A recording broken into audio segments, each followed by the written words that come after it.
Eh bien, c'est parti. La semaine dernière, pour l'épisode numéro 1, nous avons réfléchi à ce que pourrait être une nouvelle vision de l'éducation à partir de laquelle, au quotidien, nous pouvons changer notre regard sur les enfants, nos pratiques avec les enfants, de là où nous sommes, quels que soient les endroits d'où nous travaillons ce grand sujet de l'éducation. Nous avons pris conscience la semaine dernière qu'il y a un lien très fort entre les systèmes éducatifs encore présents aujourd'hui et les systèmes industriels qui se sont développés au XIXe siècle et qui font que nous sommes encore dans une éducation qui est assez standardisée. Et donc la première chose à faire, je crois, c'est de quitter cet imaginaire de l'éducation qui correspond finalement à une usine où on fabrique des produits qui sont manufacturés, qui sont standardisés, si possible à peu près tous les mêmes, pour rejoindre un autre univers, celui de la nature, avec la diversité de ses biotopes. Il me semble que l'école à partir de la nature, l'école avec la nature, l'école dans la nature, on a parlé par exemple des écoles de la forêt, est la condition de l'épanouissement, du respect de la physiologie de l'enfant. Ne pas respecter finalement la physiologie de l'enfant, c'est déjà porter atteinte à sa psychologie, c'est-à-dire à son monde intérieur et à ses sentiments. Et nous savons tous que lorsqu'on construit, qu'on développe de la connaissance sans une chaleur intérieure, cette connaissance finit par devenir froide et elle fait mal au monde. Là où la science n'apprend pas à l'enfant à se poser des questions, mais surtout à admirer la nature, l'éducation alors perd toute sa valeur. Nous perdons tout. La science in vitro, derrière des fenêtres, ne peut qu'engendrer des êtres froids. Nous avons besoin de reconnecter les enfants à la nature, nous avons besoin de nous reconnecter à la nature. Qu'est-ce que permet l'étude de la nature? Elle permet aux enfants d'apprendre d'abord des informations qui sont nécessaires sur le fonctionnement de la vie, sur le fonctionnement des choses. Sans ce fondement, la science devient une simple question de mémorisation. On apprend et on restitue, et puis quelques semaines plus tard, c'est complètement perdu. Dans la nature, nous pouvons stimuler d'abord le sens de l'observation et l'attention des enfants. Veiller à ce que l'enfant ne papillonne pas de ci, de là, mais que régulièrement, lorsque nous allons dans la nature avec lui, nous puissions lui montrer comment porter attention à un être vivant, que ce soit un papillon, que ce soit une chenille, que ce soit une plante. Apprenons avec l'enfant à passer du temps à observer sans zapper d'un être vivant à l'autre. Au cours des 7 premières années de sa vie, l'enfant devrait presque apprendre entièrement à partir de ses 5 sens. Les habitudes d'attention, d'observation, mais aussi de discernement préparent également les enfants aux autres apprentissages, tels que la lecture, les mathématiques, la géométrie ou la géographie. Un petit truc que je peux vous recommander lorsque on est avec les enfants, c'est que on s'attend à ce que l'enfant nous demande pourquoi ci, pourquoi ça, et que nous soyons dans la position de celui qui répond. Moi, je vous propose de renverser la vapeur lorsque vous êtes en promenade avec des enfants et de demander, de poser des questions aux enfants. Tiens, mais pourquoi il y a une goutte de rosée là qui est sur cette feuille de chou et qui reste comme ça, qui ne bouge quasiment pas, qui est à la surface? Et laisser l'enfant réfléchir et donner la réponse qu'il peut donner au moment où on se trouve.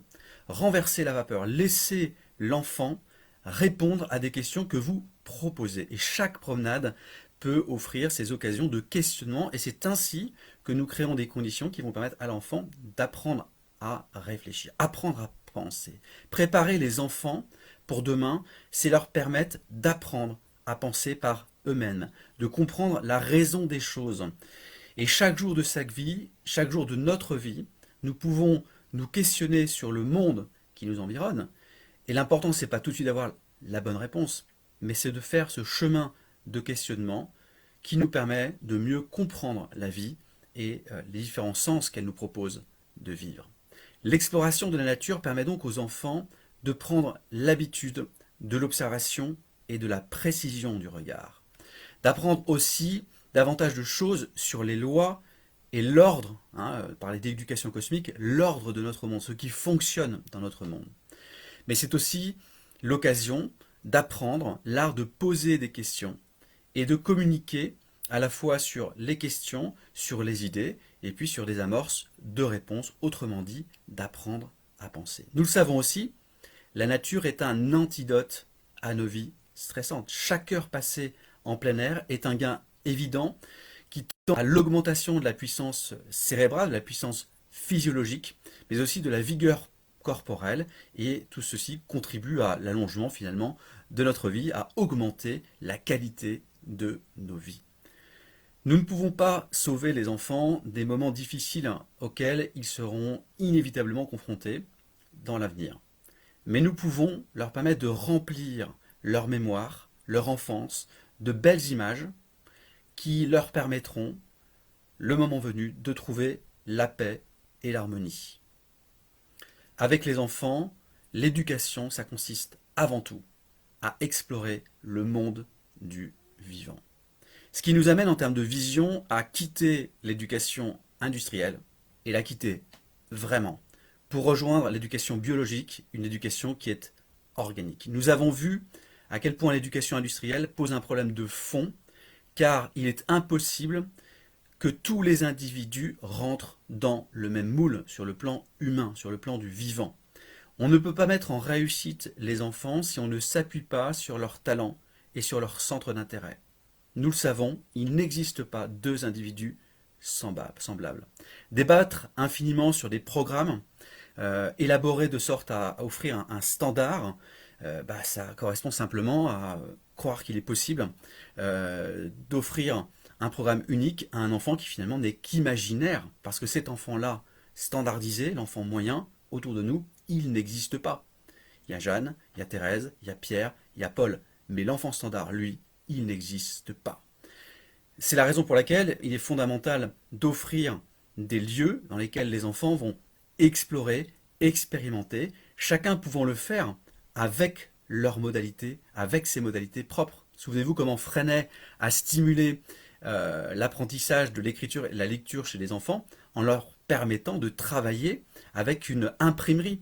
Parce qu'évidemment, dès lors que je peux imprimer, je peux diffuser un journal, un document dans mon village, et à ce moment-là, l'écriture et la lecture prennent sens. Rappelons-nous aussi que dans l'agriculture biologique, on s'intéresse d'abord et avant tout à la vitalité du sol, c'est-à-dire aux conditions environnementales pour favoriser la croissance de la plante. Quand l'écosystème est diversifié et correctement entretenu, alors la santé et la croissance des plantes s'améliorent ainsi que la production. Et c'est la même chose pour nous, adultes, mais aussi évidemment pour tous les enfants qui nous entourent. L'éducation à réinventer, c'est une éducation qui doit permettre aux enfants progressivement de pouvoir répondre aux défis de notre siècle. Un des grands défis aujourd'hui, ça consiste à sensibiliser les jeunes aux enjeux économiques, environnementaux, globaux, de sorte que nous arrivions à développer une écologie qui soit durable et un bien-être environnemental qui respecte l'intégralité des formes de vie. Il s'agit d'inviter les enfants à découvrir, à explorer des formes d'activité qui contribuent à la santé et au renouvellement des ressources naturelles de la planète plutôt qu'à leur épuisement, voire à leur pillage.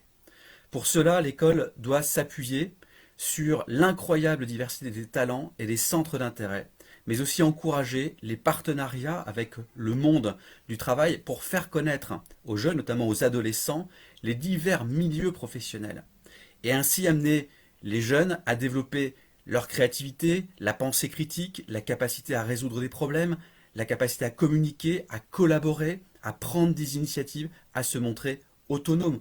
Nous avons besoin pour demain de jeunes qui sachent effectivement se conduire de façon autonome et responsable. Mais pour ça, dès son plus jeune âge, l'enfant a besoin d'être écouté, compris et nourri. L'éducation du XXIe siècle devrait permettre aux jeunes de s'appréhender comme des personnes complètes. L'éducation consiste donc à nourrir et enrichir l'esprit et le cœur d'êtres vivants. C'est en occultant ce fait fondamental de nature que les systèmes conduisent un grand nombre de jeunes et d'enfants vers des situations d'échec. Chaque enfant, chaque adolescent est une personne avec ses espoirs ses peurs, ses sentiments, ses aspirations. C'est pour ça qu'une structuration de l'éducation simplement à partir de programmes et d'évaluations omet totalement la personnalité de chaque enfant et sa capacité finalement à faire progressivement ses propres connexions et à construire le sens de sa vie. Il est impossible d'éduquer correctement sans prendre en compte la personnalité et les aspirations de chaque enfant. Le prêt-à-porter en éducation ne fonctionne pas. Avec des esprits vivants, on ne peut faire que du sur-mesure, accompagner chaque enfant dans sa découverte du monde. L'erreur fatale, finalement, c'est de croire que nous serions un peu comme les présentateurs du programme officiel, un peu comme pour le JT de 20h, le journal télévisé, qui imposerait une vision unilatérale du monde. Nous n'avons pas le droit de limiter l'éducation des enfants au célèbre lire, écrire et compter décliné à travers toute une panoplie de matières mortes. Les enfants doivent pouvoir entrer en relation vivante avec le monde qui les entoure et en faire réellement l'expérience. Les enfants sont les ambassadeurs de la vie, à nous de savoir le reconnaître pour demain leur avenir, pour demain notre avenir à toutes et à tous. Je vous souhaite un excellent week-end.